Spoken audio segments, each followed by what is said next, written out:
గత ఎన్నికల్లో తాము అబద్ధాలు చెప్పకపోవడం వల్లే ఓడిపోయామని వైఎస్ జగన్ కార్యకర్తలతో అన్నారు. ప్రజల కోసం ఇన్ని బటన్లు నొక్కితే మనకి ఈ పరిస్థితి ఉంటే రేపు ఇచ్చిన మాటను గాలికి వదిలేసిన ఈ కూటమి పరిస్థితి ఏంటని ప్రశ్నించారు. ఎన్నికలైపోయాయి.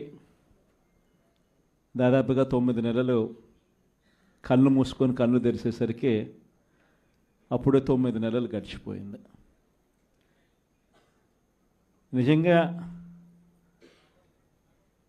2019 నుంచి 2024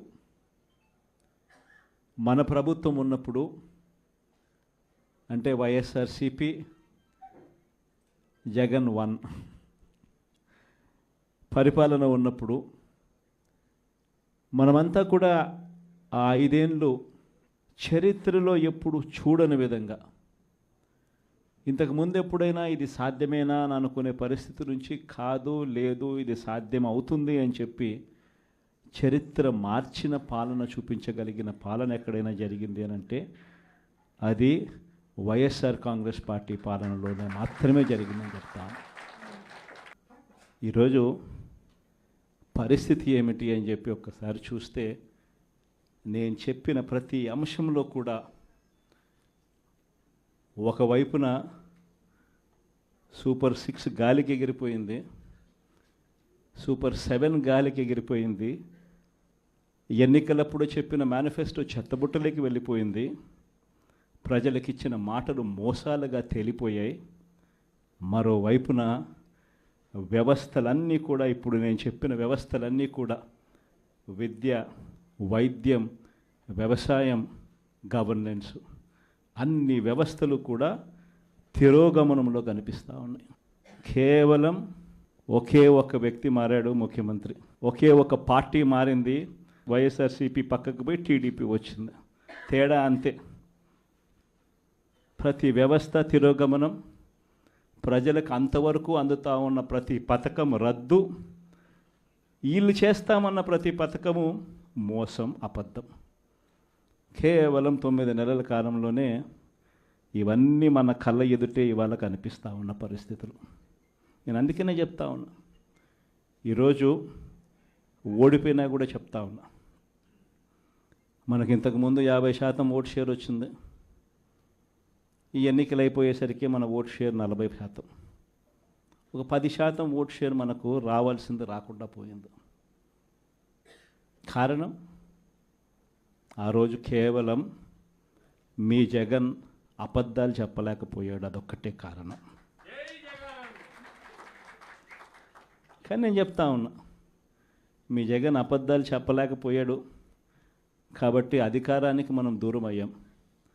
కానీ అధికారానికి దూరం అయినా కూడా మీ జగన్ మీ గుండెల్లోనూ మీ మనసుల్లోనూ లీడర్ అంటే ఇలా ఉండాలి అని చెప్పి మాత్రం ముద్ర వేయగలిగాడు.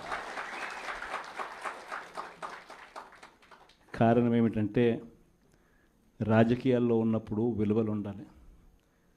రాజకీయాల్లో ఉన్నప్పుడు విశ్వసనీయత అన్న పదానికి అర్థం తెలియాలి. ఈ జగన్, మీ జగన్ మరో 30 సంవత్సరాలు రాజకీయాల్లోనే ఉంటాడు. ఈరోజు తెలుగుదేశం పార్టీ కార్యకర్తలు, తెలుగుదేశం పార్టీ నాయకులు ఏ ఒక్కరూ కూడా ఏ ఇంటికి వెళ్ళే పరిస్థితి లేదు.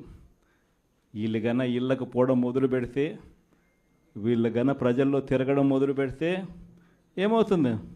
ఆ ఇంట్లో నుంచి ఆ చిన్నపిల్లలు మొదలు పెడతారు. ఏమంటారు? నా 15,000 ఏమైంది, నా 15,000 ఏమైంది, నా 15,000 ఏమైందని. ఆ ఇంటికి వెళ్ళినప్పుడు ఆ ఇంట్లో ఆ చిన్నపిల్లల తల్లులు, ఆ పిన్నమ్మలు అడుగుతారు, ఏమని? నా 18,000 ఏమైంది, నా 18,000 ఏమైంది, నా 18,000 ఏమైందని. ఆ ఇళ్ళకు పోతే ఆ అమ్మలు, ఆ పిన్నమ్మల అత్తలు, వాళ్ళ అమ్మలు వాళ్ళేమడుగుతారు? మాకు 50 ఏళ్ళ వయసు వచ్చింది, మాకు 50 ఏళ్ళ వయసు వస్తూనే మీరేమన్నారు? మా 48,000 ఏమైంది, మా 48,000 ఏమైంది, మా 48,000 ఏమైంది అని అడుగుతారు. ఆ ఇళ్ళకు పోయినప్పుడు ఆ రైతులు ఏమడుగుతారు?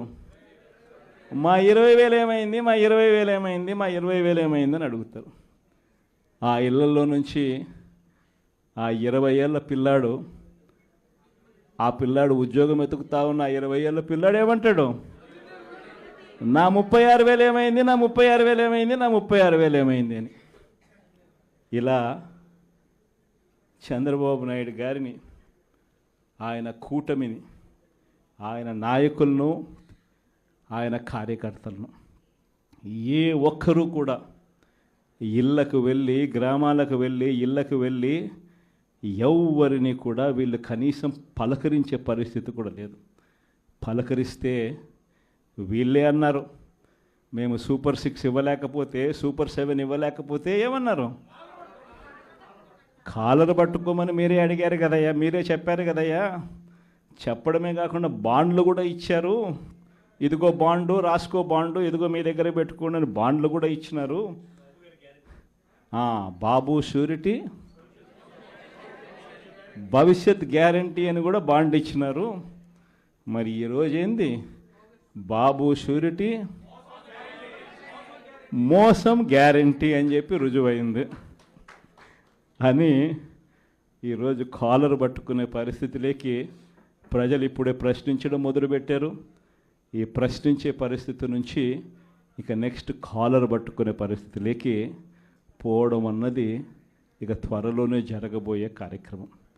నేను ఇవాళ మీ అందరికీ కూడా ఈ విషయాలన్నీ ఎందుకు చెప్తున్నానంటే, అన్ని రకాలుగా ఈ ప్రభుత్వం ఫెయిల్ అయిపోయింది. ఈరోజు ఈ ప్రభుత్వంలో జరుగుతూ ఉన్నది ఏమిటి అని అంటే, స్కాములు తప్ప ఇంకా ఏమీ జరగడంలో. ఈరోజు రాష్ట్రంలో ఒక ముఖ్యమంత్రిగా ఒక పాలన సాగించేటప్పుడు, ఒక పార్టీ అధికారంలో ఉండి పాలన